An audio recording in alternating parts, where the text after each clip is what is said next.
श्री सद्गुरु देव की जय। रामचंद्र भगवान की जय। श्री पंचमुखी हनुमान जी महाराज की जय। सिद्ध रामदेव जी महाराज की जय। कृष्ण कन्हैया लाल की जय। अपने अपने मात पिता की जय। ओम नमः पार्वती पते। हर हर महादेव हर।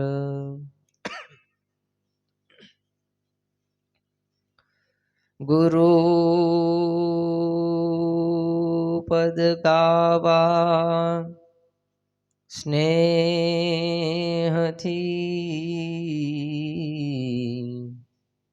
गीरा गणेश नमः।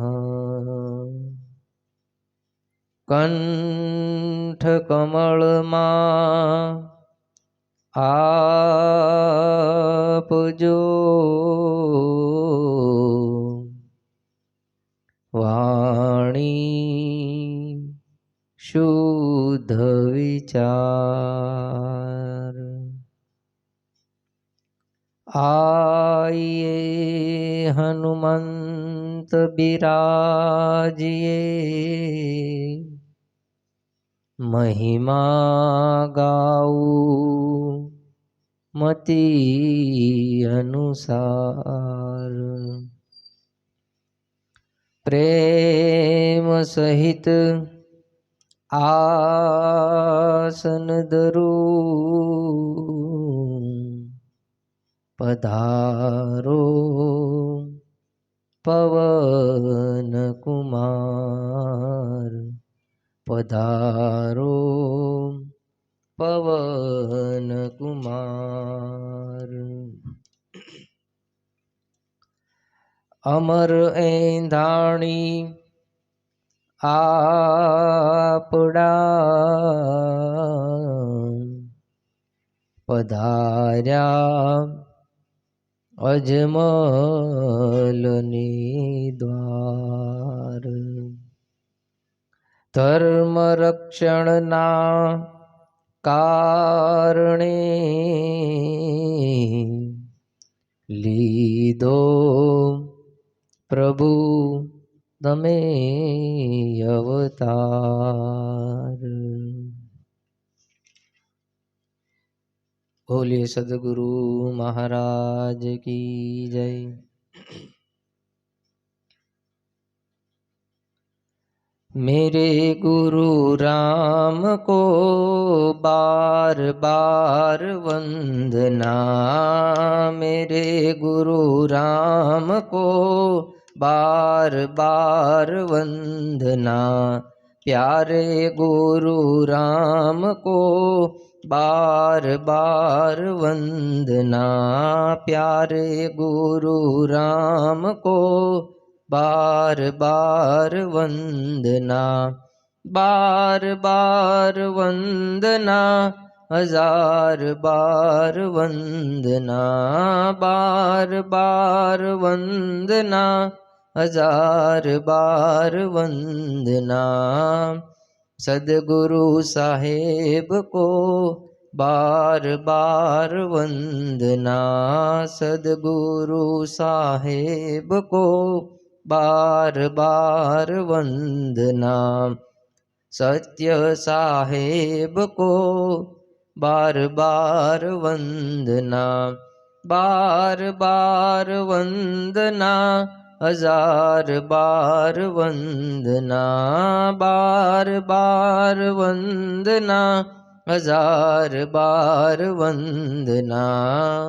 मेरे गुरु राम को बार बार वंदना।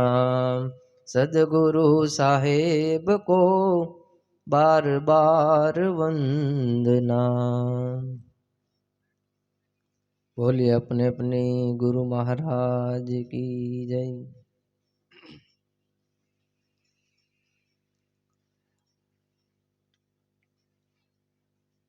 ગયા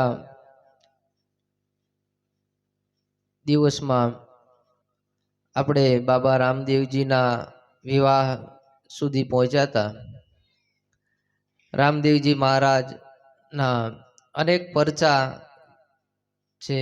રામદેવજી મહારાજના જીવનમાં અનેક ઉતાર ચઢાવ આવેલા છે અને મહાપુરુષોના જીવનમાં આવો ઉતાર ચઢાવ રહે જ છે. જે મહાપુરુષોએ અવતાર લીધો છે એને આપણા કરતાં પણ દુઃખો વધારે પડ્યા છે.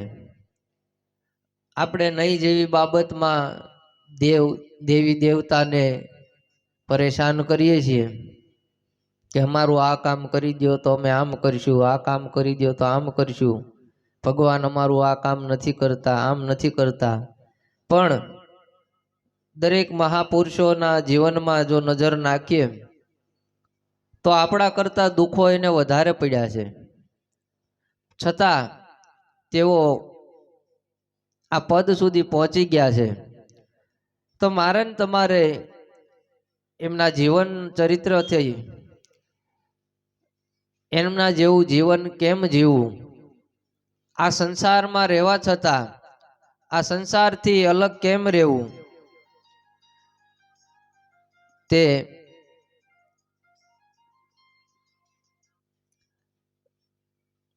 આપણને ખ્યાલ આવે કે ખરેખર મહાપુરુષો ના જીવન માં અનેક દુઃખ હોવા છતાં તેઓ ભીતરથી આનંદમાં રહેતા. મારા ને તમારા જીવનમાં પણ અનેક દુઃખો આવવાના છે, સુખોય આવવાના છે, અનેક પરિસ્થિતિઓમાંથી આપણે પાર થવાનું છે. પણ આપણો ભીતરનો જે આનંદ છે એ આનંદ જળવાય રહે, એ આનંદમાં આપણે રહેવાનું છે. અને એ આનંદને પ્રાપ્ત કરવા માટે જ આ માનવ જીવન છે.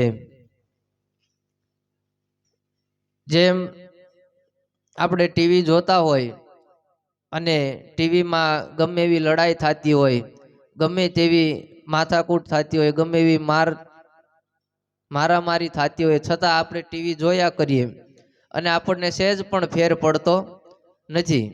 એમ આપણે દ્રષ્ટા ભાવ કેળવવાનો છે. મારા ને તમારા જીવનમાં દ્રષ્ટા ભાવ તરીકે જીવન જીવવાનું છે કે આ બધું હાયલા જ કરવાનું છે. હું હશ તોય હાલવાનું છે, હું નહીં હોય તોય આ બધું થવાનું જ છે. એમ દ્રષ્ટા ભાવથી મારે ને તમારે જીવન વ્યતીત કરવાનું છે. દ્રષ્ટા ભાવ જ્યાં સુધી નહીં આવે ત્યાં સુધી આપણને સુખ દુઃખના આપણી ઉપર અસર થાય. આ સુખ દુઃખની અસર ન થાય એના માટે આપણે દ્રષ્ટા ભાવ તરીકે જીવન જીવવું પડે. પણ એની માટે અભ્યાસ કરવો પડે. દ્રષ્ટા ભાવ એમનામાં આવતો નથી, એનો અભ્યાસ કરવો પડે.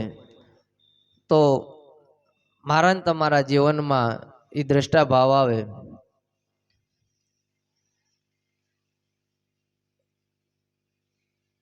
અવતારોમાં જો કૃષ્ણ ભગવાન વિશે આપણે જોઈ તો કૃષ્ણ ભગવાનને જન્મતા વેત જ દુઃખ સહન કરવું પડ્યું. જેનો જન્મ જ જેલમાં થયો. આમાંથી કોઈ મનુષ્ય એવો નહીં હોય કે એનો જન્મ જેલમાં થયો હોય છે. તો આ મહાપુરુષોને કેવડા દુઃખ પડ્યા. અને જન્મતા વેત મા બાપથી વિખૂટા પડવું પડ્યું. આપણે તો એવું કાંઈ નથી ને.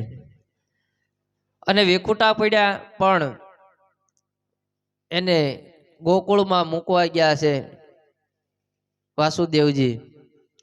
અને ગોકુળમાં એને હક નથી, આ કંસ હક નથી લેવા દીધો. ઓલાને મોકલે ને જાવ એને મારી નાખો ને. તો મહાપુરુષોને કોઈ હક નથી લેવા દીધું. રામજીના જીવનમાં તમે નજર કરો તો ક્યાંય એને રાજા બનવાનું હતું અને ક્યાં ઘડીકમાં એને વનનું રાજ મળી ગયું.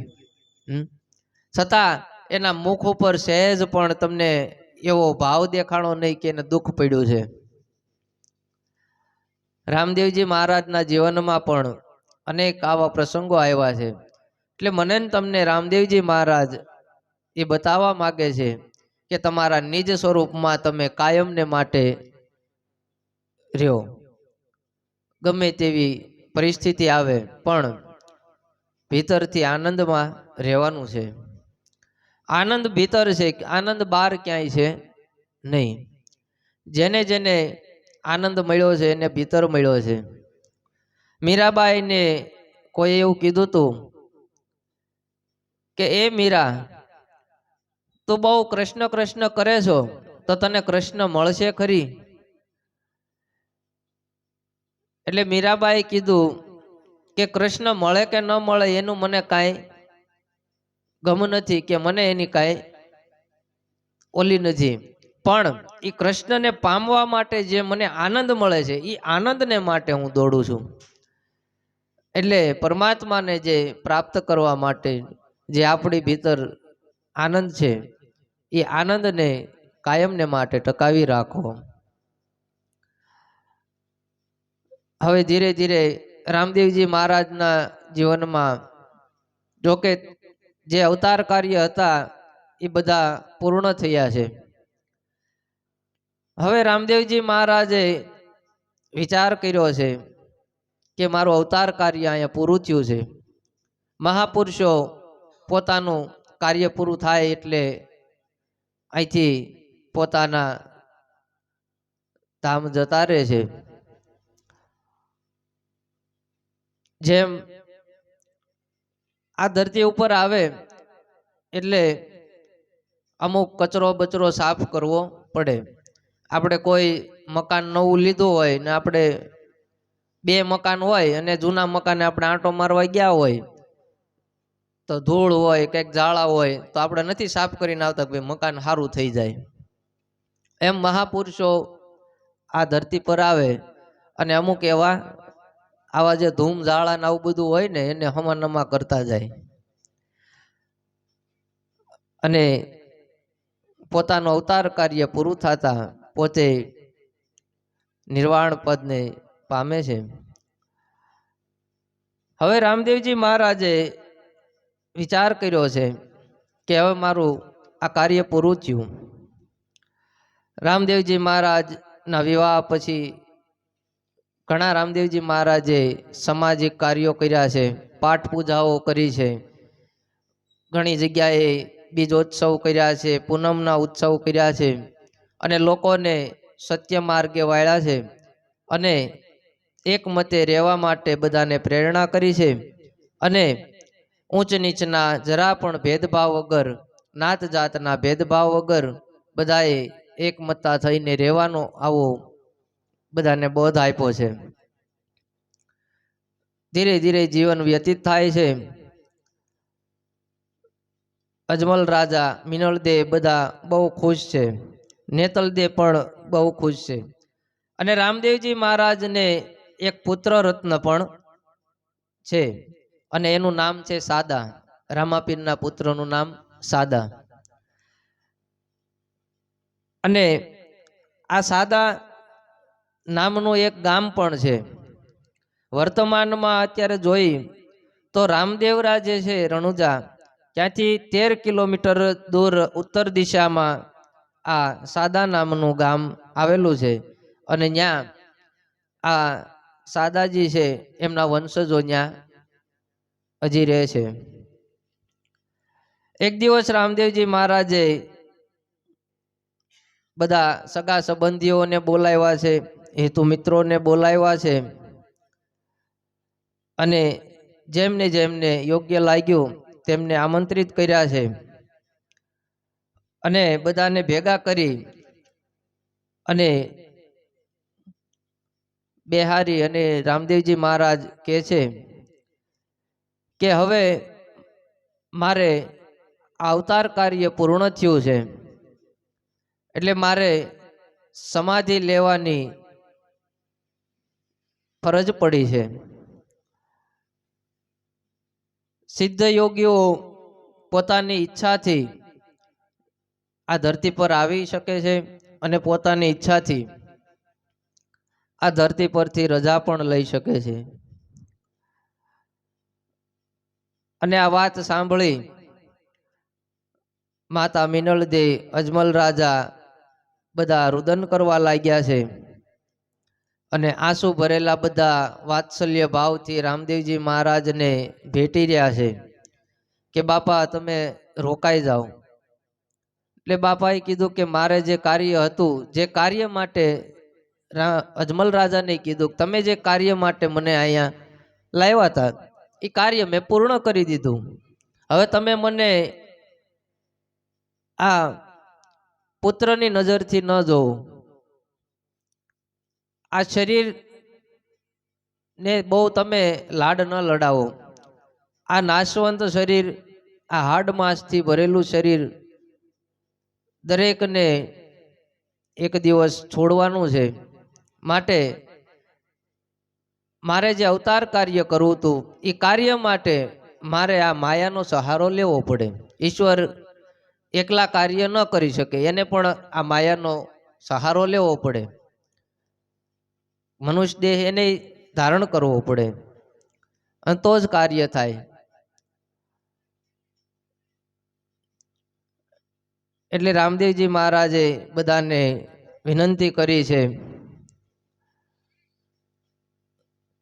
અને આ નશ્વર શરીરની બધાને બોધ આપી અને આત્મા જે છે અજર અમર છે, અચલ છે, અખંડ છે, અગોચર છે, સર્વવ્યાપી છે, પરમાનંદ સ્વરૂપ શક્તિમાન છે, આવું બધાને બોધ આપી અને વિક્રમ સંવંત 1442 ભાદરવા મહિનાની 9મીના દિવસે રામદેવજી મહારાજે પડદે પ્રયાણ કર્યું નક્કી કર્યું છે.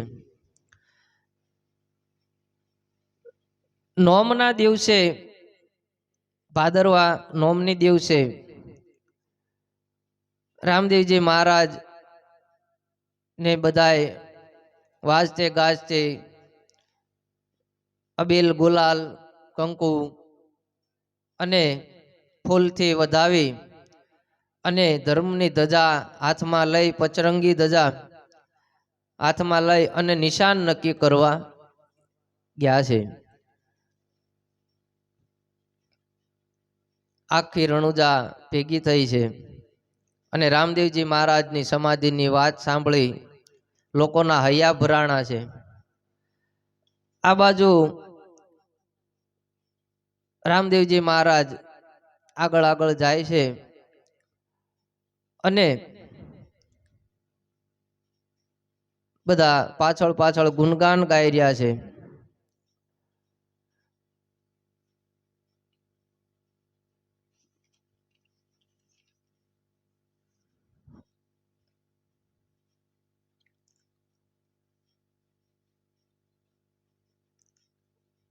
ધીરે ધીરે આવતા આવતા રણુજાથી 1.5 થી 2 કિલોમીટર પશ્ચિમ દિશામાં આવી અને ત્યાં ઉભા રહ્યા અને જાજમ પાથરી છે.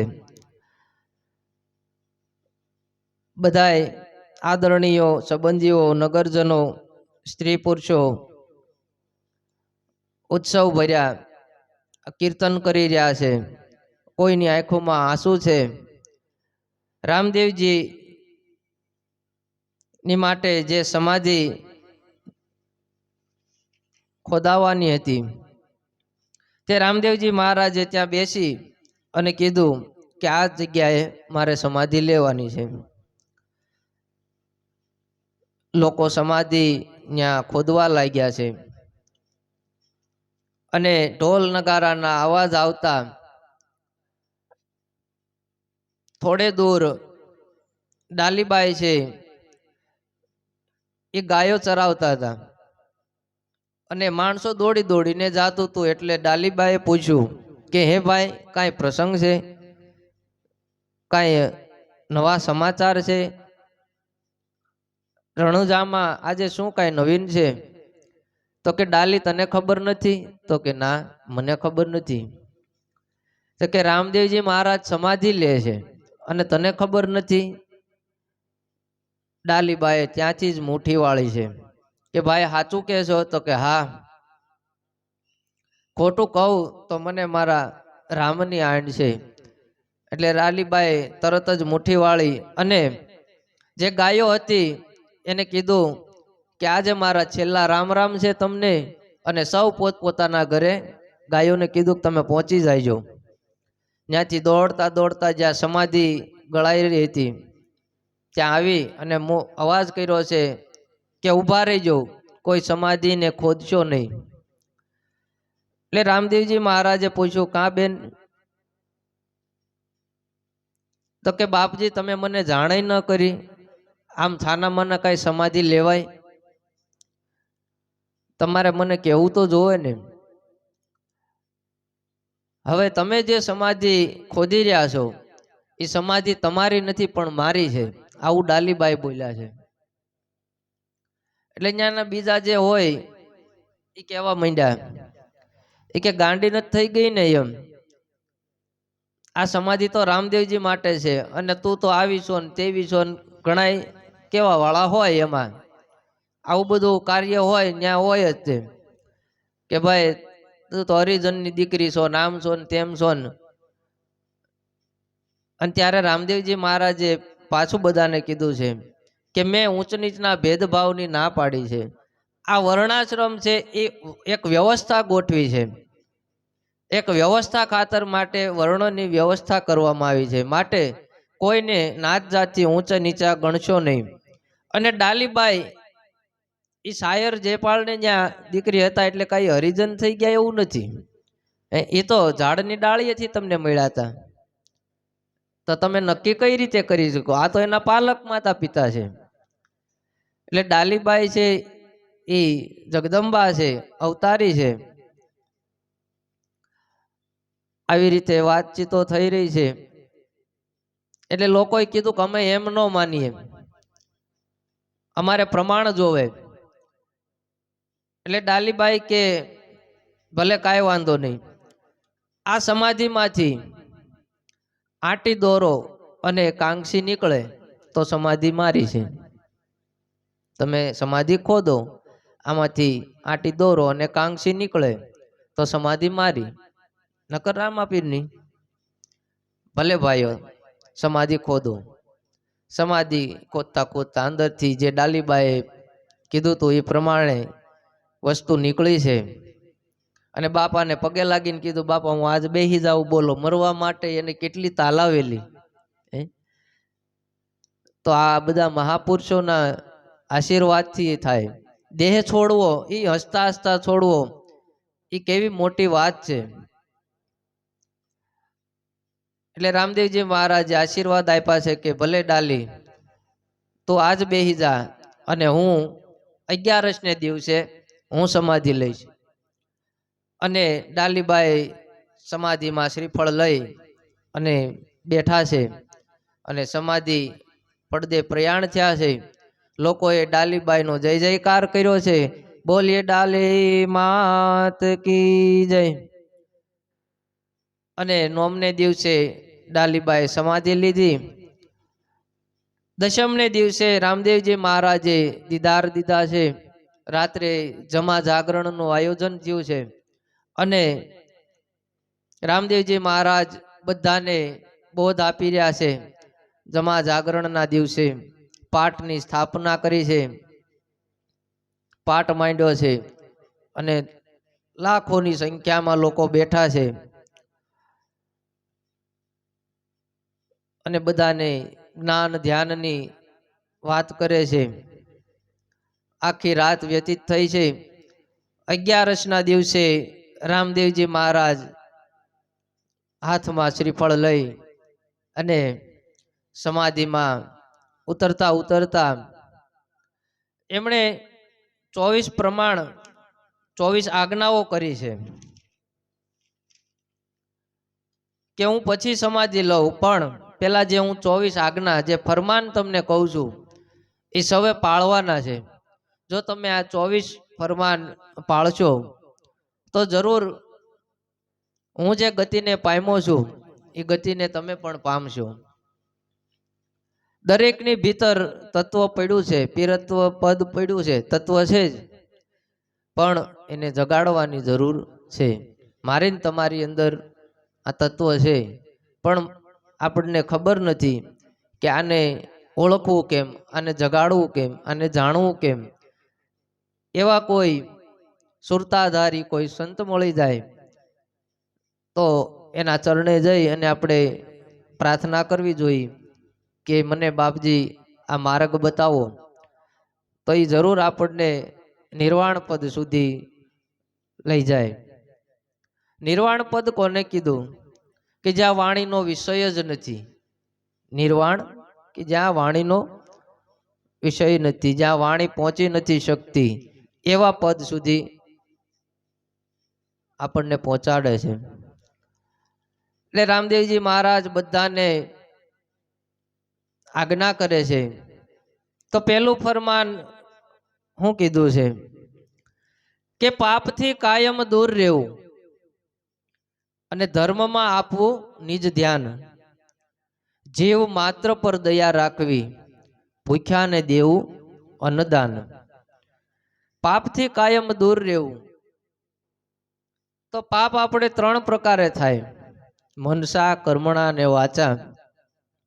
મનથી પાપ થાય, આપણા હાથથી પાપ થાય, અને બોલીને પાપ થાય. ઝાઝા પાપ આપણા મનથી થાય છે, કારણ કે મનમાં અનેક વિચારો આવતા હોય. ઓલાનું આમ થઈ જાય તો હારું, ઓલાનું આમ થઈ જાય તો હારું, આમ થાય તો હારું, આનું આમ થઈ જાય તો હારું. આવા વિચારોથી, આવા વિચાર કરવાથી આપણને પાપ લાગે છે. એટલે કાયમ આ પાપથી દૂર રહેવું અને ધર્મમાં આપવું નિજ ધ્યાન. તો ધર્મ કોને કીધો? કે આપણે એવા ટીલા કરી લઈ, યુ માર્કાના કે વી માર્કાના જે આવતા હોય, ઘણા એમ કે તમારે ડુંગળી લસણ નહીં ખાવાનું, ક્યાંથી ધર્મ પળાઈ ગયો? નહીં. ડુંગળી લસણ ન ખાતા હોય અને ઓફિસે બેઠા હોય ને કોઈક કામ કરાવવા આવ્યું હોય અને વળી એમ કે તમે 2000 રૂપિયા આપો તો તમારું કામ થાય, તો તું કયો ધર્મ પાળે છો? મેં તો આવા જોયા છે. ઘણા સંપ્રદાયોમાં જોડાયા હોય તો એ આજે નિયમ છે એને ધર્મ સમજે છે કે એવા કપડાં પહેરતા હોય ધર્મ નથી પળાઈ ગયો. ધર્મ પાળવાની વસ્તુ નથી. કોઈ કૂતરા પાળે, કોઈ બિલાડી પાળે, કોઈ વાંદરા પાળે, ધર્મ કોઈ પાળીએ કે નહીં? ધર્મ મને ને તમને પાળે છે, બરાબર? આપણે ધર્મ ન પાળી શકીએ. ધર્મ મને ને તમને પાળે છે. એટલે ધર્મ શું? કે કોઈના દુઃખમાં દુઃખી થવું, કોઈના દુઃખમાં ભાગ લેવો, કોઈને મદદરૂપ થવું. અને મેન ધર્મ છે આપણો કે આપણે અનંત યુગોથી પરમાત્માથી વિખૂટા પડ્યા છીએ અને એ પરમાત્મામાં પાછું આપણે લીન થવાનું છે. આપણો મૂળ ધર્મ આ છે.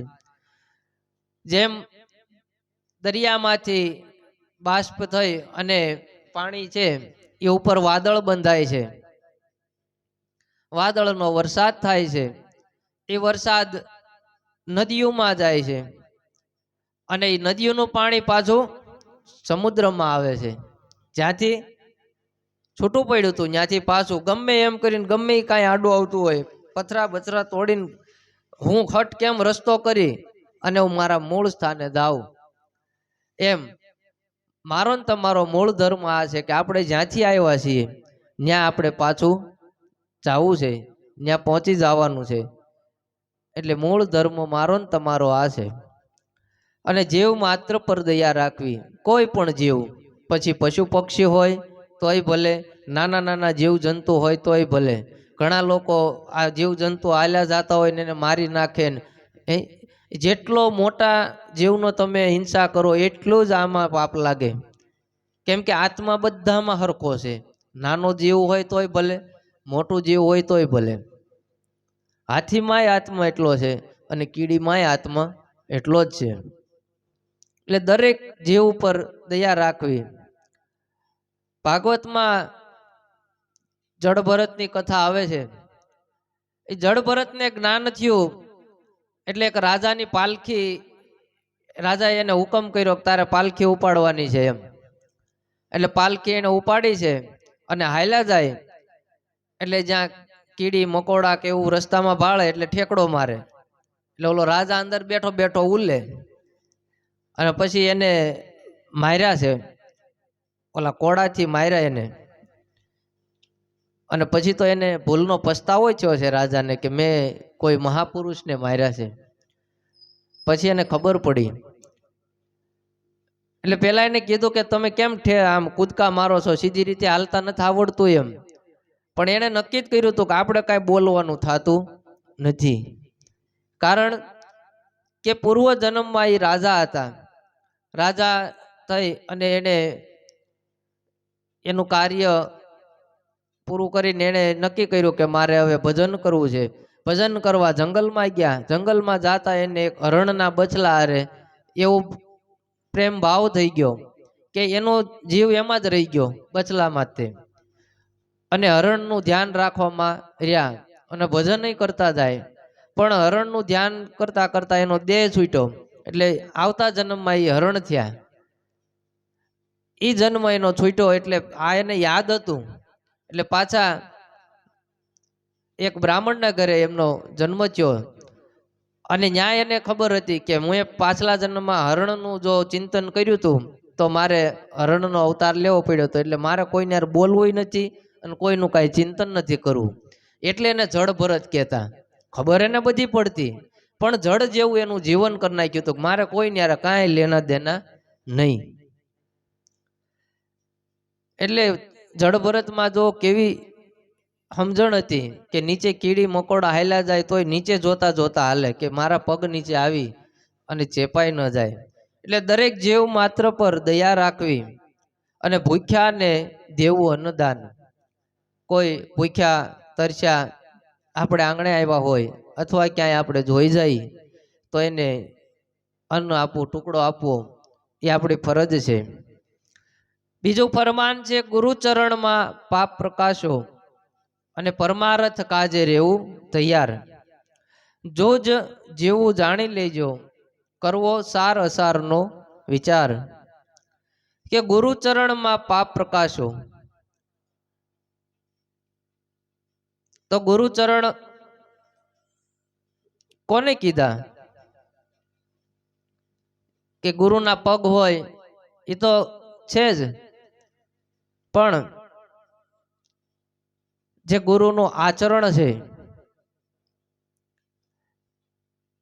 એ આચરણમાં આપણે ધ્યાન રાખવું જોઈએ. ગુરુનું જે આચરણ છે, મારા ગુરુ કઈ રીતે એની રહેણી કેણી છે એ પ્રમાણે આપણી રહેણી કેણી થવી જોઈએ. ગુરુચરણ એટલે એના પગમાં પડ્યું રહેવું એવું નથી, પણ એ જે પગલે હાલે છે એ પગલે હાલો તો આપણે ગુરુચરણમાં છીએ. એ જે રહેણીમાં છે એ પ્રમાણે, એ જે આપણને કહે છે એ પ્રમાણે આપણે હાલવું એ ગુરુચરણની સેવા છે. આ ગુરુચરણમાં પાપ પ્રકાશો કે આપણે જે કાંઈ પાપ કર્યા હોય એ ગુરુને તો બધું કહી દેવું જોઈએ. બીજાને કદાચ કયો કે ન કયો, પણ આપણે જે પાપ કર્યા હોય જાણતા અજાણતા એ ગુરુચરણમાં આપણે કહી દેવું જોઈએ. અને તો જ તમે પીર થઈ શકો. જેસલ જાડેજાએ પાપ પ્રકાશ્યા કે પાપ તારું પ્રકાશ જાડેજા ધર્મ તારો સંભાળજે જી. તારી બેડલીને બુડવા નહીં દઉં, તારી નાવડીને બુડવા નહીં દઉં જાડેજા રે, એમ તોરલ કે છે જી. તો ગુરુના ચરણમાં આપણે જે કર્મો કર્યા હોય તો જ એને ખબર પડે ને મારે આને કયા રસ્તે વાળવો. જો સાચું ન કહે તો એને ખબર કેમ પડે? આપણે દવાખાને જઈ, ડોક્ટરને એમનામ કેમ ખબર પડે કાને હું દર્દ છે? આપણે એમ કહીએ કે અહીંયા આમ થાય છે, આમ થાય છે, મને સેજ નબળાઈ જેવું લાગે છે, કે મને આમ થાય છે, તો એને દવા કરવાની ખબર પડે, એને ટ્રીટમેન્ટ કરવાની ખબર પડે. એમ ગુરુ છે એ આપણા ડોક્ટર છે. આપણે એને કહીએ બાપુ મેં આમ આમ કર્યું છે, મારા જીવનમાં મેં આવા આવા કામ કર્યા છે, એટલે એને ખબર પડી જાય કે આને ક્યાંથી મારે વાળવો, આને ક્યાંથી મારે સમજણ આપવી. માટે ગુરુચરણમાં પાપ પ્રકાશવાના છે, પરમારથ કાજે રહેવું તૈયાર. જ્યાં આપણને પરમારથ કાર્ય લાગતું હોય, આપણને એમ થાય કે અહીંયા કાર્ય કરવાથી, અહીંયા સેવા કરવાથી મને આનંદ મળે છે, મને ભીતર, તો દરેક કામ કરવાથી તમને જો આનંદ મળતો હોય તો એ કાર્ય પરમારથ છે. જૂજ જીવવું જાણી લેજો કે આપણે કેટલુંક જીવશું, એ એક આપણે નક્કી કરવાનું કે કોણ જાણી શકે કાળને રે, સવાર કાલ કેવું થાશે, આ કાયામાંથી હંસલો રે, ઓ ચિંતાનો ઉડી જાશે. મને ને તમને કાલની ખબર નથી કે રામને સમરી લે, હરીને ભજી લે, કોણ જાણે કલ કી હો મેરે રામ, ખબર નહીં પલ કી, એ મૂર્ખ બાત કરે કલ કી. એક પળની મને ને તમને ખબર નથી, અને આપણે વાતો લઈને બેઠા છીએ કે આવતા વર્ષે નાનકાન પરણાવો છે, ને પછી એક અહીંયા પ્લોટ લેવો છે, ને પછી એક અહીંયા દુકાન નાખી દેવી છે, ને પછી આમ કરવું છે, ને આમ કરવું છે, ને પણ એક પળની મને ને તમને ખબર નથી 5 મિનિટ પછી આપણે ક્યાં હશું, આ દેહ હશે કે નહીં હોય. માટે રોજ સવારે જાગી અને પરમાત્માનો આભાર માનવાનો કે તમે મને આજે એક નવો દિવસ આપ્યો છે, આજે હું તમારો ઋણી છું. પરમાત્માને રોજ પ્રાર્થના કરવાની, પથારીમાં જાગીને તરત, અને એવું કરશો એટલે તમારા જીવનમાં બદલાવ આવશે, આવશે ને આવશે. અત્યાર સુધી માણસો મંદિરે જાય છે પણ માંગવા જાય કે હે ભગવાન અમારા ઘરે દીકરા દે, અમારા છોકરાને ઘરે છોકરા દઈ દો, ને અમારે નાનકા નોકરી અપાઈ દો, ને અમારે ફલાણું મકાન નથી, મકાન અપાઈ દો. પણ અત્યાર સુધી મેં એવો દાખલો નથી પાડ્યો કે કોઈ મંદિરે ગયું ને ભગવાનનો આભાર માન્યો હોય કે હે ભગવાન તે કેવો સરસ મજાનો મનુષ્ય દેહ આપ્યો, કેવું સારો પરિવાર આપ્યો છે, કેવું સારું મકાન આપ્યું છે. જે છે એની આપણને કાંઈ પડી નથી, કે એની આપણને કિંમત નથી, અને જે નથી એની માટે આપણે પરમાત્માને ફરિયાદ કરીએ છીએ. માટે પરમાત્માને રોજ આભાર માનવો કે તે મને મારી લાયકાત કરતાં કેટલું બધું આપ્યું છે. આપણે નજર કરીએ આ ગધેડિયામાં ત્યાં જાઓ તો ત્યાં ઝૂંપડામાં કેમ લોકો રહે છે, એના કરતાં તો આપણને કેટલું બધું ભગવાને આપ્યું છે. અમુક લૂલા લંગડા હોય, અમુક આંધળા હોય, એની કરતાં તો આપણો દેહ કેટલો સારો છે. તો આવા માણસોને જોઈ તો આપણને એમ થાય કે ના ના, ખરેખર પરમાત્માએ આપણી ઉપર અનંત કૃપા કરી છે. માટે પરમાત્માનો આભાર માનવો અને આવો સારનો વિચાર કરવો જોઈએ. ત્રીજું ફરમાન છે કે વાદ વિવાદ કે નિંદા ચેષ્ટા કરવી નહીં, ઈ શોભે નહીં આ ગતના ગોઠીને, આવતા વાયકને હેતે વધાવવું અને નિજ અંતર ઢંઢોળીને. કે વાદ વિવાદ કે નિંદા ચેષ્ટા કરવી ઈ શોભે નહીં ગતના ગોઠીને. ગતના ગોઠી કે જે આ પદમાં, જે આ નિજાર પંથમાં જે જોડાણા છે, જે સત્સંગમાં જે કાયમને માટે રહે છે, એ બધા ગતગંગા કહેવાય.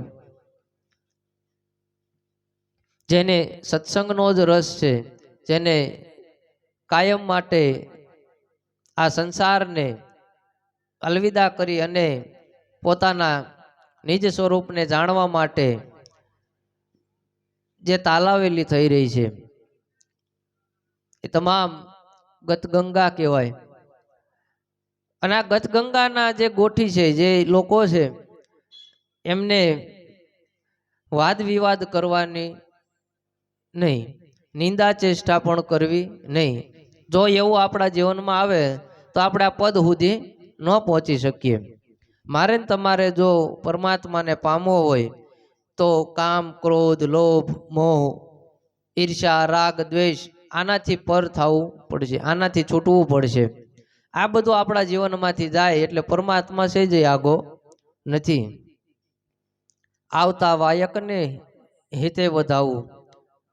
ક્યાંય પાઠ પૂજાના ક્યાંય વાયક આવ્યા હોય તો એને ભાવથી વધાવવા અને નિજ અંતર ઢંઢોળીને પોતાના આત્માથી, પોતાના નિજ સ્વરૂપથી આ વાયકને વધાવવું અને ત્યાં જવું. ચોથું છે કે ગુરુપદ સેવા પ્રથમ પદ જાણો, મળે જ્ઞાન સારને ધાર. ધણી ઉપર ધારણા રાખો તો ઉપજે ભક્તિ તણી લાર. ગુરુપદ સેવા, કોઈ ગુરુની સેવા નથી કીધી, પણ જે ગુરુના પદ ઉપર છે. સેવા હંમેશા પદની થાય છે, કોઈ વ્યક્તિની થતી નથી. ઘણા એમ કે ફલાણા અમારા ગુરુ ને અમે એની સેવા કરીએ, નહીં, પણ જે પદ છે એની સેવા છે. આપણે અહીંયા કોઈ એવા રાજકારણી આવ્યા હોય કે કોઈ એવા મોટા વ્યક્તિ આવ્યા હોય તો એ મોટા શેના લીધે છે કે એના પદના લીધે મોટા છે. હમણાં માનો કે ટિકિટમાં હારી ગયા હોય પછી એને કોઈ અહીંયા બોલાવે ન બોલાવે, એટલું બધું પબ્લિક ભેગું ન થાય. માટે માનો કે અહીંયા મોરારી બાપુ જ આવ્યા ચાલો તો માણસો કેટલું ભીડ ભેગું થાય, કારણ કે એને પદ મળેલું છે, એ પદને પામેલા છે. એટલે એ પ્રથમ સેવા જાણવાની છે, જે પદ છે એની સેવા કરવાની છે. તો એ પદની સેવા કરવાથી આપણને જ્ઞાન મળે અને એ જ્ઞાનમાંથી આપણને સાર મળતો રહે. અને ધણી ઉપર ધારણા રાખો. જે તમને મૂર્તિ વાલી હોય, તમે કૃષ્ણને માનતા હોય, રામચંદ્ર ભગવાનને માનતા હોય, શિવને માનતા હોય, રામાપીરને માનતા હોય, કોઈ દેવી દેવીને માનતા હોય, તો ધણી એક આપણો નિજ આત્મા છે જે અંદર બેઠો છે, એ આપણો અલખ ધણી છે. અલખ ધણી કોને કીધું? કે જેને લખવામાં આવતો નથી. અલખ, જેને લખી શકાતું નથી, માટે ને અલખ ધણી કીધા છે. એટલે આ ધણી ઉપર કાયમ ધારણા રાખવાની, અને એ ધારણા રાખો એટલે તમારી ભીતર આ ભક્તિ ભાવ જાગશે. પાંચમું છે તનથી ઉજળા, મનથી મેલા, તરે ભગવો વેશ. તે જન તમે જાણો નુગરા, જેને મુખડે નૂર નહીં લવલેશ. કે તનથી ઉજળા, આમ બહારથી દેખાવ બહુ સારો હોય, મોટી મોટી ટોપી પહેરી હોય ને આમ ટીલા કર્યા હોય ને ભગવા કપડા પહેર્યા હોય ને 4 વ્હીલમાં રખડતા હોય, મોટા મોટા મંદિર બનાવતા હોય, ત્યાં એસી રૂમમાં રહેતા હોય, અને એનામાં સહેજ ભક્તિ ભાવ તો કાંઈ હોય જ નહીં, એને બસ એન્ટ્રી જ પાડવાની હોય. કે બગલો બનીને આરે બેસતો ને ચાંચ રાખતો પોળી.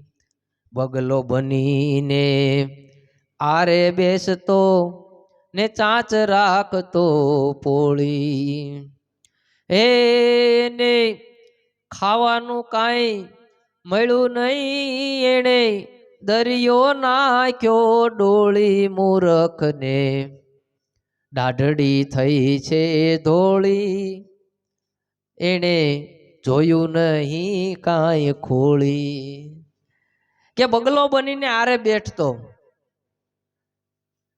બગલો બનીને એટલે આમ સાધુ સંત જેવો વેશ કરીને બેઠો હોય, હું કાંઈક સંત મહાત્મા છું, અને આરે બે એટલે જ્યાં લોકોની ભીડ હોય ને ત્યાં જઈને બેહે. બધા આમ કરીને આમ બેહે, આમ કરીને આમ બેહે, બધા મને કોક જોવે, બધા ભેગા થાય. એ આ બધા બગલા જેવા છે. મોટી મોટી સભાઓ કરતા હોય, ફલાણી સભા ને ઢીકણી સભા ને. અમારે ત્યાં અમુક આ હીરામાં તો એવા અમુક સંતો આવે છે, ત્યાં ઓફિસોમાં સભાઓ કરવા આવે. બોલો, તું ન્યા રામ નામ લે ને, અહીંયા તાર સભા કરવાની ક્યાં જરૂર છે? સાંભળવું હોય છે એ આવશે ત્યાં.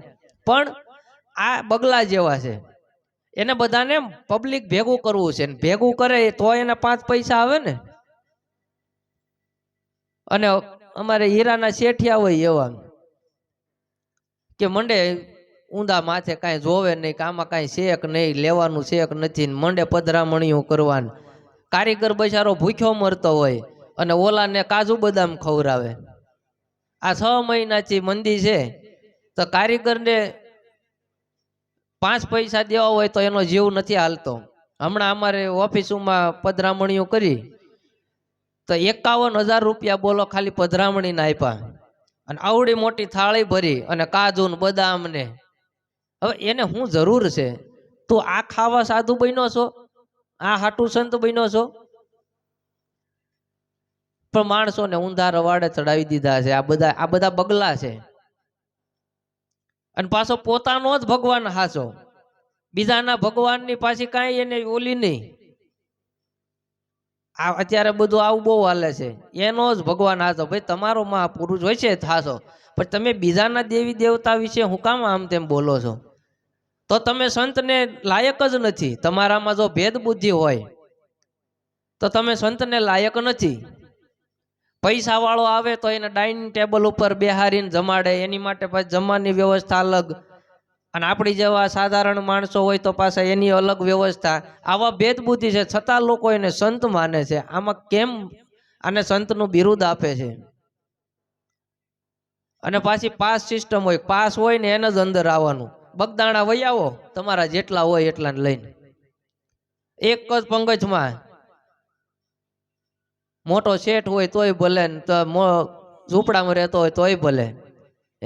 આ સંતોની દ્રષ્ટિ છે. એટલે આ બધા બગલા જેવા છે કે ઉપરથી ઉજળા અને મનથી મેલા. બસ પૈસો ક્યાંથી મળે એ જ એની ગણતરી. અને દરે ભગવા વેશ. આ ભગવા વેશને પણ લજાવે છે આવા લોકો.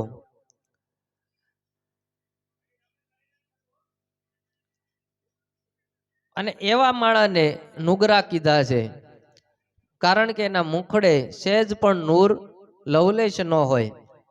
એનો ચહેરો ચમકતો ન હોય. તમે મહાપુરુષોના ચહેરા જોવો ને તો તમને ખ્યાલ આવી જાય. અમુક સંતો છે ને, આપણા મુખ ઉપરથી એને ખબર પડી જાય કે આ કેટલે પોગેલો છે વ્યક્તિ. એનું આ તાલકું છે ને, આ તેજ મારતું હોય. છઠ્ઠું છે કે સેવા મહાત્મય છે મોટું, જેમાં તે છે સનાતન ધર્મ નિજાર. જતી સતીનો ધર્મ જાણો, તેજી મોહ માયાની જંજાળ. કે સૌથી શ્રેષ્ઠમાં શ્રેષ્ઠ જો કાર્ય હોય, સૌથી શ્રેષ્ઠમાં શ્રેષ્ઠ ભક્તિ હોય, સૌથી શ્રેષ્ઠમાં શ્રેષ્ઠ જો આ પદને પામવાની તાલાવેલી હોય તો એ સેવા ધર્મ છે. તમે કોઈ પણ જગ્યાએ સેવા કરો એ મોટામાં મોટું તમારું કાર્ય છે. ક્યાંય હોમ હવન થતા હોય, તમે કદાચ ન બેઠી ક્યાં હોય હવનમાં, પણ એ હવનમાં તમે ખાલી વસ્તુ આપ લે કરો, અંબાવો ને, કોઈને ત્યાં હવનમાં બેઠા હોય ને ખાલી પાણીના ગ્લાસ પાવ ને, તો એને જેટલું ફળ મળ્યું એટલું જ તમને મળે. એટલે સેવા ધર્મ મોટો છે, અને સેવા થકી જ લોકો મહાન બન્યા છે. સંતોના જીવન પર નજર કરો તો બધાની સેવા જ કરી છે. અહીંયા અમરમાનું નામ પોતાના સાસરીએ જાતા હતા અને વેલ ત્યાં ઊભું રાખ્યું હાન થતા જગ્યાએ. અને ત્યાં જગ્યાએ અમરમાએ જોયું બધાને, રક્તપિત્યાન બધા રોગીન બધા, અને પૂછ્યું છે કે બાપજી આ બધું શું છે? બસ એ કે આ શરીરના બધા રોગ છે. તો કે આવું આ શરીરમાં આવું છે? એમ આ શરીરમાં આવું છે બધું? એમ તો કે બસ આ શરીરમાં આવું જ છે બધું.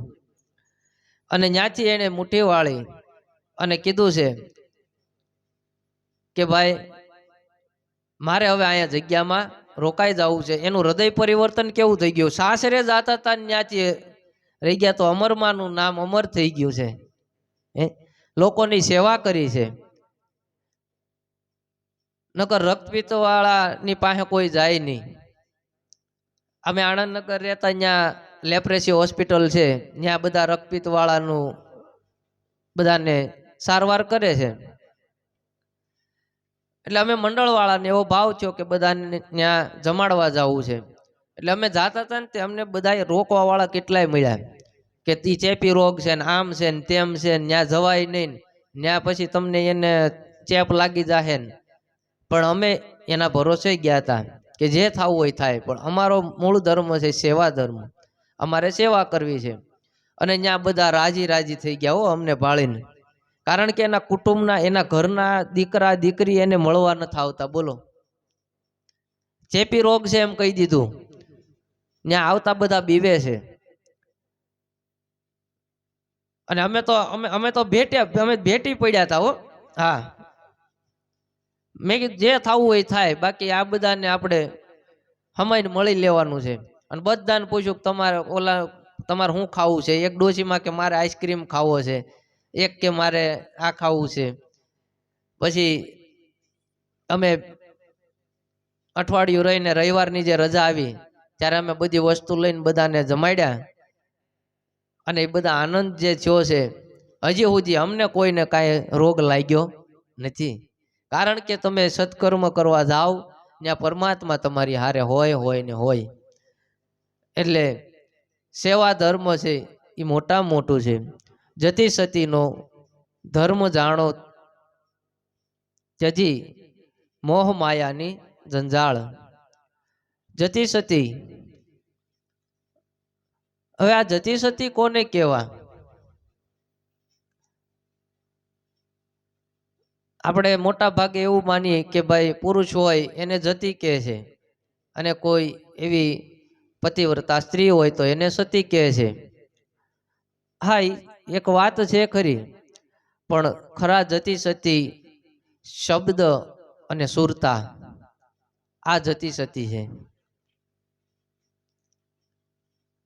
શબ્દ અને સુરતા એને જતી સતી કીધા છે. અને આ ધર્મને આપણે જાણવાનો છે. શબ્દ અને સુરતાનો જે ધર્મ છે, શબ્દ અને સુરતા એક થવી જોઈએ. એક થાય તો મને ને તમને આ મહાપદ મળે. અને આ મોહ માયાની જંજાળ છોડી દેવાની છે. આમાં રહેવાનું ખરી, પણ મનમાં લવલેશપણાની અસર રાખવાની નથી. 7મું ફરમાન છે કે વચન વિવેકી જે હોય નરનારી, નેકી ટેકીને વળી વૃતધારી, તે સૌ છે સેવક અમારા, જે હોય સાચા ને સદાચારી. જે ગુરુએ આપણને વચન આપેલું છે, એ વચનનો વિવેક, એ વચનને પાળવા માટે જે વચન, અને વચન એવું છે કે એ કહેવામાં નથી આવતું. વચન એને કીધું છે કે વચન બોલવામાં નથી આવતું. વચન એ ગુરુની શાન છે, અને ગુરુ શિષ્ય સમજી લે છે. અને એ વચનને પાળવા માટે શિષ્ય જે આતુર થાય છે, એ વચન વિવેકી છે કે મારે મારા ગુરુએ જે મને કીધું છે એ પ્રમાણે મારે એ રેણીએ પહોંચી જવું છે. અને નેક ટેક રાખવાની બધી રીતે. એ બધાય પરમાત્માના સેવક છે, સાદા સાચા સદાચારી, જેને સત્યનું જ આચરણ છે, સત્યનો જ માટે જે લોકો ઝંખી રહ્યા છે. 8મું છે માતા પિતા ગુરુ સેવા કરવી અને કરવો અતિથિનો સત્કાર. સ્વધર્મનો પહેલા વિચાર કરવો, પછી આદરવો આચાર. સૌથી પહેલા માતા પિતા કીધા છે. જો રામદેવજી મહારાજે તે કે માતા પિતા અને પછી ગુરુની સેવા. આપણા જન્મદાતા છે એ હતા, ત્યારે આપણા જન્મ થયો છે અને એના આપણે ઋણી છીએ. આપણે કદાચ આપણા ચામડાના ચપ્પલ બનાવીને એને પહેરાવીને તોય ઓછું છે. એટલે માતા પિતા જેવા આ જગતમાં કોઈ દાતા નથી. એટલે માતા પિતાની પ્રથમ સેવા કરો અને પછી ગુરુની સેવા કરવી. અને અતિથિનો કરવો સત્કાર. આંગણે આવેલા અતિથિ કોને? કે જેની આવવાની કોઈ તિથિ નથી, જે અચાનક આવી જાય છે, એની કાંઈ તિથિ વાર હોતો નથી, એને અતિથિ કીધા છે. કયા વેશમાં પરમાત્મા આવીને આવી જાય એ અતિથિ છે. શેઠ સગાળસાને એને ભી પડી ગઈ હતી, સાધુના વેશમાં આવેલા હતા અને છેલ્લે તો કેવું કીધું કે મારે પરમાટી ખાવી છે. બોલો, આપણી જેવા હોય તો એ ન કરી શકે. ભક્તિ કરવી કાંઈ હેલી વાત નથી. અને ઓલાને માંસ લેવા મોકલો સંગાવતી એક જા લઈ આવી. કાંચીવાડમાં જવું પડ્યું, કોઈ દી એની જિંદગીમાં કોઈ દી નહોતા ગયા, ત્યાંથી લઈને લાવ્યા. તોય એને એ કેટલી પરીક્ષા કરી, આ મારે નથી ખાવું. એ કે મારે તો છેલ્લૈયાનું માંસ ખાવું છે. એનું માથું કાપીને આપ અને ખાંડણીયામાં ખાંડીને ખવરાય તો મારે ખાવું છે. એટલે એમ નામ કાંઈ પરમાત્મા મળતો નથી. આવી બધી પરીક્ષામાંથી નીકળવું પડે. એટલે અતિથિનો સત્કાર કરવો. કોઈ આંગણે આવેલા અતિથિને ભાવથી કોઈ દિવસ કાળું મચ મોઢું કરવું નહીં. આપણા ઘરે આવે પ્રેમથી ચા પાણી પાવ, એને જમાડો અને ભાવથી એ રે ત્યાં સુધી એને એવો ભાવ એવો પ્રેમ આપો કે એ ફરી આપણો આ પ્રેમને ભૂલી ન શકે. અને સ્વધર્મનો પહેલા વિચાર કરવો. જો રામદેવજી મહારાજ પણ સ્વધર્મનું કહે છે. એણે એવું કીધું જ નથી કે તમે ઓલો ધર્મ પાળો કોલો ધર્મ. ક્યાંય ધર્મ પાળવા જવાની જરૂર જ નથી. આ તો બધા દેખાદેખીની વસ્તુ છે. કોઈ એમ કે ને કે અમે ફલાણો ધર્મ પાળી કા પાળી. તું તારો સ્વધર્મ પાળે છો ભાઈ? મારો ધર્મ શું છે એનો પહેલા વિચાર કરવાનો છે કે મારે શું કરવાનું છે. એક પિતા બન્યો છું તો એક પુત્રને ભણાવવા ગણાવવાની વરાવવાની જે ફરજ છે એ જ આપણો સ્વધર્મ છે. એક પતિ તરીકે પત્નીની દેખરેખ રાખવી, એને માટે આપણે જે કાંઈ કાર્ય કરવું પડે એ કરીએ, એ આપણો સ્વધર્મ છે. એક બાળક તરીકે માતા પિતાની જે ફરજ આપણે પૂરી કરીએ એ આપણો સ્વધર્મ છે. આ ધર્મ પાળવાનો છે. પછી તમે કદાચ ડુંગળી લસણ ખાવ તોય ભલે, ન ખાવ તોય ભલે, એનાથી કાંઈ ભગવાનને ફેર પડતો નથી. માટે સ્વધર્મ રામદેવજી મહારાજે પહેલા કીધું છે, પહેલા તમારા સ્વધર્મનો વિચાર કરવો. ક્યાંય નોકરી ધંધે આપણે જાતા હોય તો ઘણા અમારે હીરામાં બધા હીરાય ચોરે, તો તું કઈ ભાઈ તારો સ્વધર્મ નથી પાળતો. કે હું એવું કાર્ય કરું કે મારા શેઠને આનાથી લાભ થાય. એને લાભ થાય તમને થાય. આપણે જ હીરા ચોરશું તો શેઠને શું લાભ થવાનો છે? અને ચોરવાથી કાંઈ કોઈ ઊંચા આવી ગયા નથી. કદાચ તમે માયા ભેગી કરી લેહો, એકાદું મકાન લઈ લેહો કે એકાદી ગાડી લઈ લેહો, એથી વધારે કાંઈ નહીં થાય, પણ સ્વધર્મથી તમે અજાણ રહી જાઓ. માટે જે કાંઈ આપણે કાર્ય કરીએ છીએ એ કાર્ય તન મનથી અને વિવેકથી કરવું જોઈએ, તો આપણે આપણા સ્વધર્મનું પાલન કરીએ છીએ. આવો આદરવો આચાર. 9મું ફરમાન કીધું છે કે પ્રથમ પરોઢીએ વેલા ઉઠવું, પવિત્ર થઈ લેવું ધણીનું નામ. આ રામદેવજી મહારાજ સમાધિ લેતી વખતે મને તમને આવી શાન કરે છે ભલે એ વખતે તો બધાને કીધું હોય છે, પણ આ જ્યાં સુધી આ ધરતી ઉપર આ જીવન છે ત્યાં સુધી આ ફરમાન મારે ને તમારે બધાને પાળવાના છે. અને તો જ આપણે રામદેવજીના જે પદ છે, રામદેવજીની જે સમજણ છે, રામદેવજી મહારાજ શું છે એ આપણને આમાંથી સમજાશે. એટલે કીધું કે પ્રથમ પરોઢીએ વેલા ઉઠવું અને પવિત્ર થઈને લેવું ધણીનું નામ, એકમના થઈ અલેખને આરાધવા, પછી કરવા કામ તમામ. તો વેલા જાગવું, સવારમાં 4 વાગ્યા પછીનો 3:30 પછીનો જે મુહૂર્ત હોય છે એને બ્રહ્મ મુહૂર્ત કહેવાય છે. સવારમાં વહેલા 3:30 પછીનો જે પ્રહર હોય છે, જે સમય, એને બ્રહ્મ મુહૂર્ત કીધું છે. 3:30 પછી તમે જાગી અને સ્નાન કરી અને પરમાત્માનું ધ્યાન કરજો તો તમને અલૌકિક આનંદ થાય. જેટલું થાય એટલું, 10 મિનિટ 15 મિનિટ, પહેલા તમને 10 મિનિટ તમે બેસી શકશો, પછી ધીરે ધીરે ધીરે ધીરે ધીરે સમય જાતા 15-20 મિનિટ, પછી અડધી કલાક, કલાક,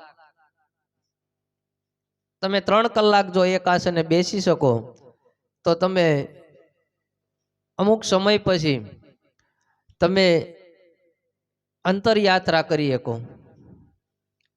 આ દેહ અહીંયા બેઠો હોય પણ તમે બધે તમે ફરીને આવી શકો, આવી ધ્યાનમાં શક્તિ છે.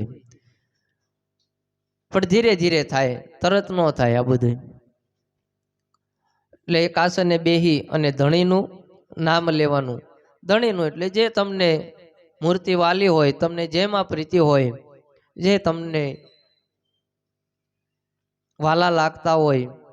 પરમાત્મા તો એક જ છે, પણ જ્યાં જ્યાં જેવી જેવી જરૂર પડી એ પ્રમાણે જ્યાં પ્રગટ થયા છે, એ પ્રમાણે અવતાર લીધો છે. ગોકુળમાં જરૂર પડી તો ત્યાં જન્મ ધારણ કર્યો, અયોધ્યામાં જરૂર પડી તો ત્યાં જન્મ ધારણ કર્યો, અહીંયા રણુજા જરૂર પડી તો ત્યાં જન્મ ધારણ કર્યો. એમ કોઈ વ્યક્તિ હોય તો વ્યક્તિ એક જ છે,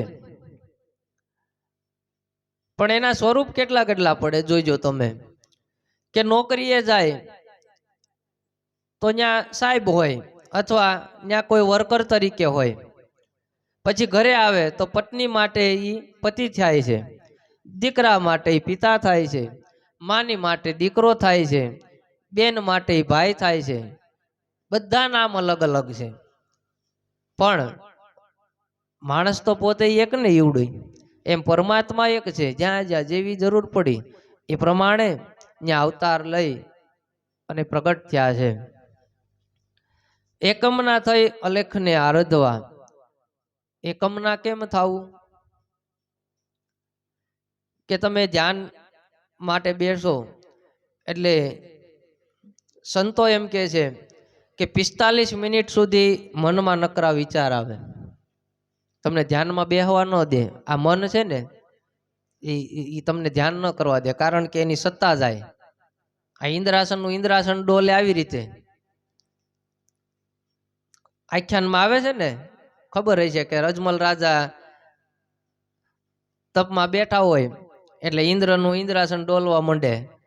કોણ છે કાળા માથાનો માનવી જેણે મારું 11 દિવસમાં ઇન્દ્રાસન ડોલાવી દીધું ને, એવું આવે છે આખ્યાનમાં.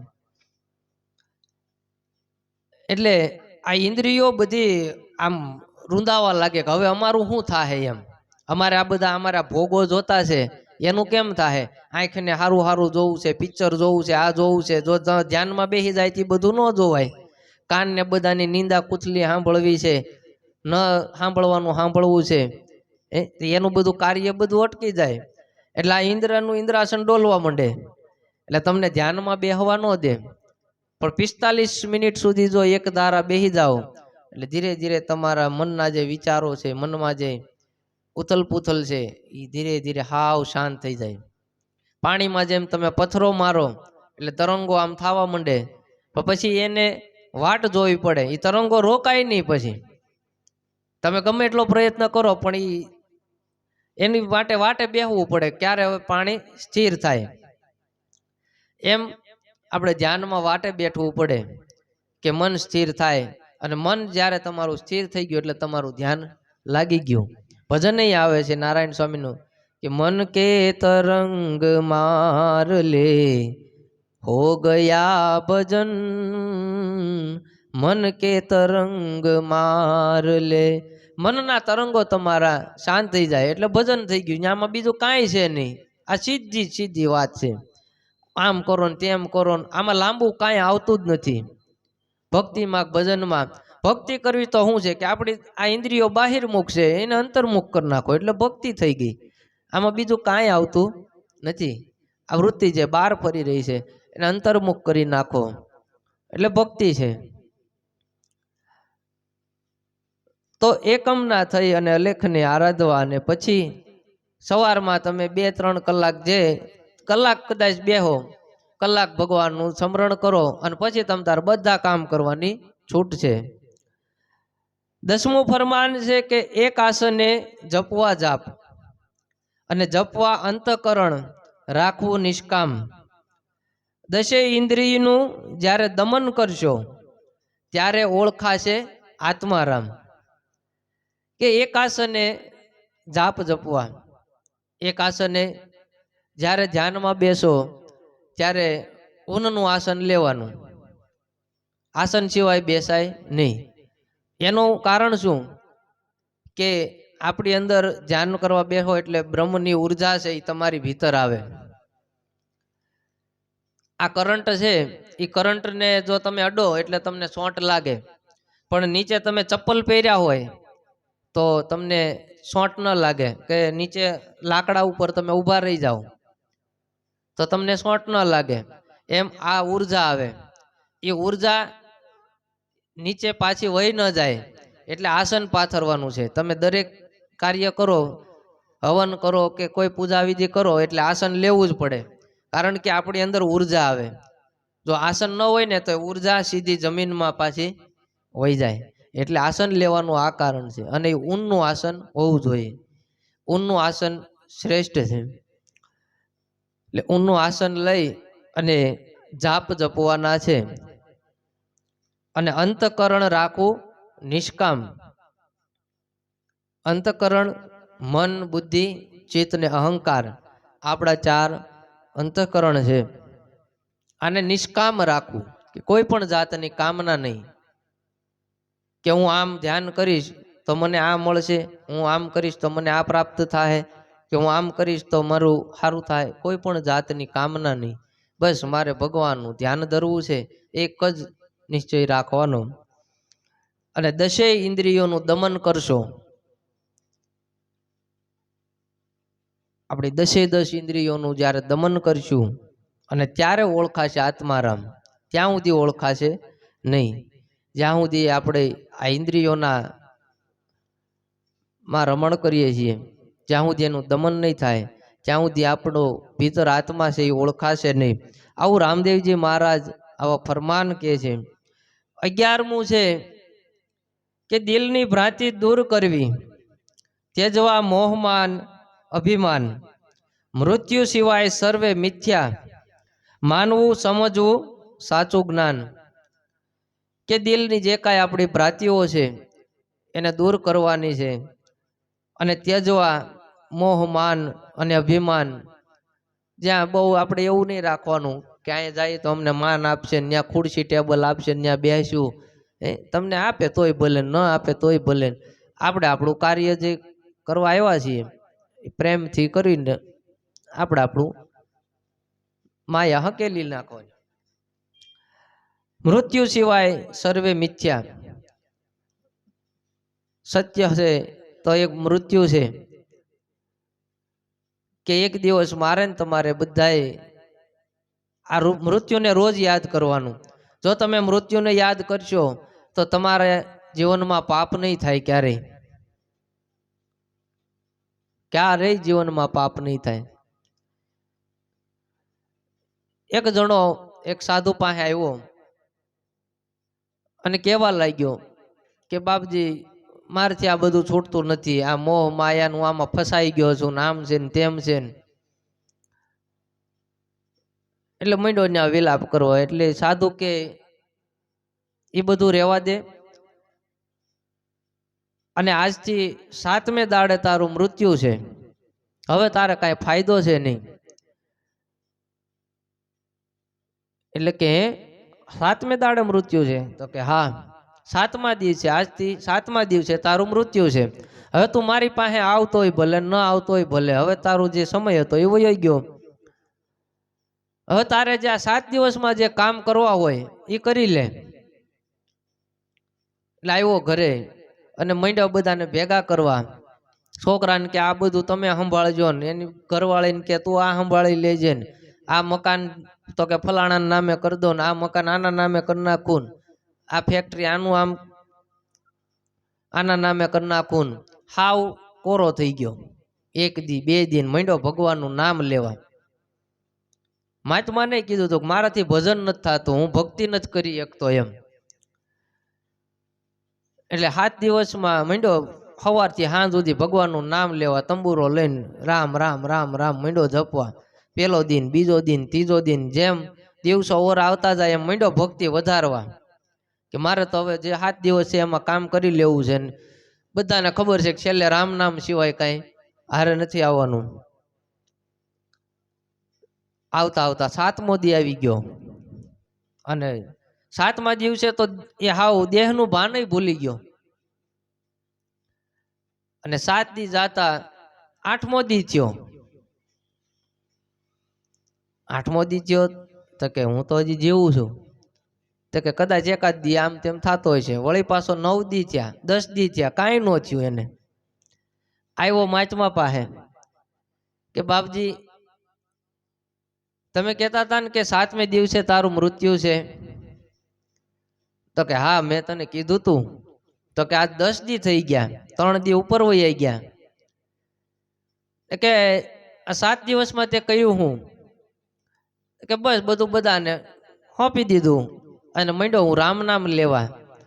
અને આજે મારા મનમાં સહેજ પણ લવલેશ કાંઈ મારામાં ચિંતા નથી, કાંઈ ડર નથી.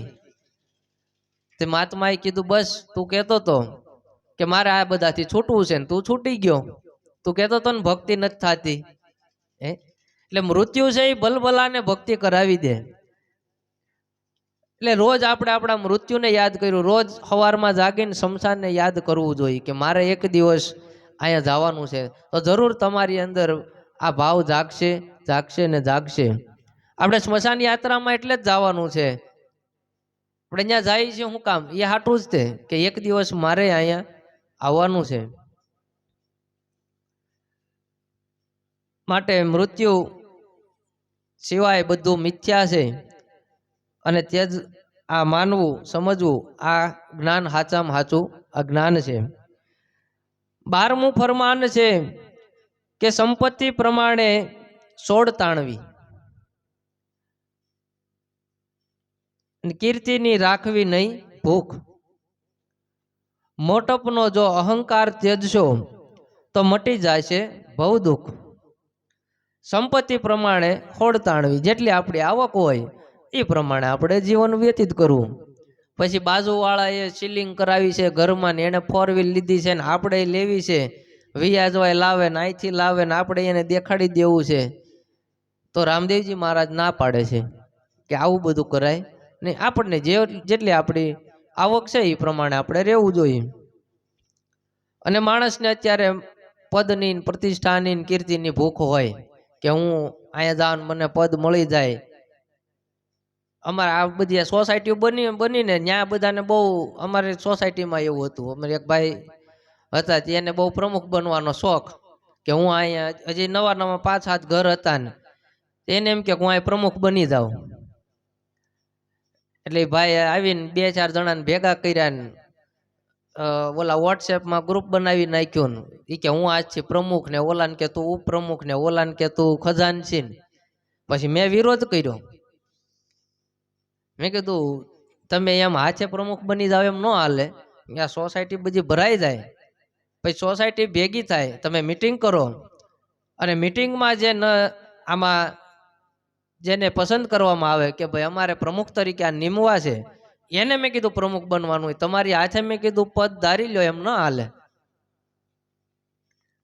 આખી સોસાયટી મારી વિરુદ્ધ થઈ ગઈ હતી, તમને ખબર ન પડે, નામ ન પડે ને. મેં કીધું જે થવું હોય થાય, બાકી હું આ નહીં થવા દઉં. એટલે માણસને આ બધી ભૂખ છે કે હું કઈક થઈ જાઉં, હે હું કઈક દેખાડી દઉં.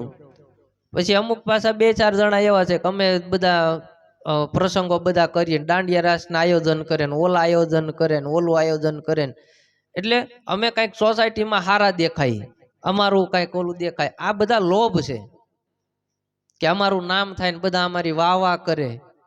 આ બધી કીર્તિનો લોભ છે. એટલે આ બધો કઈ લોભ કરવું ખરી બધુંય, પણ એક સેવક ભાવ તરીકે આપણે કરવાનું છે.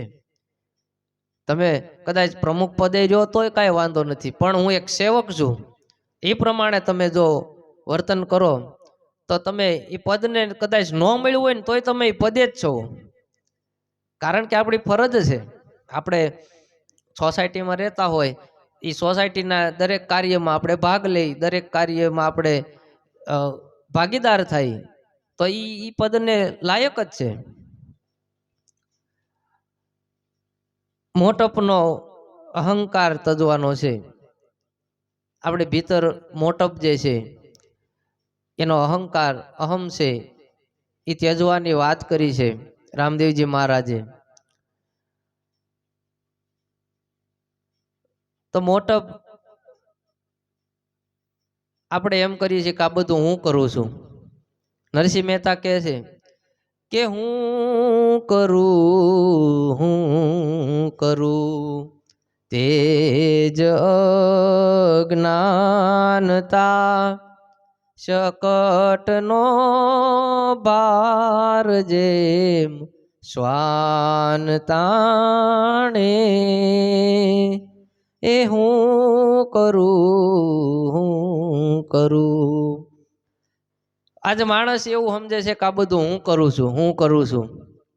પણ નરસિંહ મહેતા શું કહે છે કે જેમ શકટનો ભાર શ્વાન તાણે, ગાડા નીચે કૂતરું હાયલું જતું હોય ને એને એમ થાય કે હું ગાડું હાંકું છું, એમ આપણી દોરી હાંકનાર કોણ છે? તો કે પરમપિતા પરમાત્મા આત્મ સ્વરૂપે આપણી અંદર છે, ત્યારે આ બધું કાર્ય થાય છે. કાંઈ કઈ હોય તો સ્ટેજ ઉપર ઊભા રહી જાય, નામ કરીને ઊભા રહી જાય કે આ બધું મેં કર્યું છે, બધા મારી વાહ વાહ કરે. આવી જે મોટપ છે, આનો અહમ છે એ તજવાનો છે કે આ જે કાંઈ કાર્ય થયું છે એ પરમાત્મા એ મારા આ મને નિમિત્ત બનાવી અને આ કાર્ય કરાવ્યું છે. નિમિત્તાથી કરું દરેક કાર્ય. પછી ભલે તમને ફૂલડેથી વધાવે તોય ભલે, પણ મનમાં છે જે એમ નહીં રાખવાનું ઓહો મને હાર પહેરાવ્યા, એ ભાઈ પરમાત્માની દયાથી આ બધું થયું છે. એમ અહમ તજવાનું. અને તો જ આ ભવનો જે દુઃખ છે, માણસને દુઃખ આનું જ છે. માણસ અત્યારે મહેનત શું કામ કરે છે? નામના માટે જ જીવે છે, કંઈક મારું નામ થાય. દાદા ભાગે માણસ આ માટે જ જીવે છે કે મારું કંઈક નામ થાય જગતમાં. આજે આપણે આ 12 ફરમાન સાંભળ્યા અને હજી 12 ફરમાન બાકી છે, કારણ કે સમય આજે ઘણો થઈ ગયો છે. એટલે આવતા 12 ફરમાન આપણે આવતીકાલે લેશું. અને પછી રામદેવજી મહારાજ પડદે પ્રયાણ થયા છે, એની ચર્ચા આપણે કાલ કરશું. માટે આજે સૌને જય સિયારામ, જય રામદેવજી મહારાજ. આપ સૌના હૃદયમાં બિરાજમાન પરમપિતા પરમાત્માને અહીંથી મારા નમસ્કાર. બોલીએ શ્રી રામદેવજી મહારાજ કી જય, સદગુરુ દેવ કી જય. ઓમ નમઃ પાર્વતી પતે, હર હર મહાદેવ હર.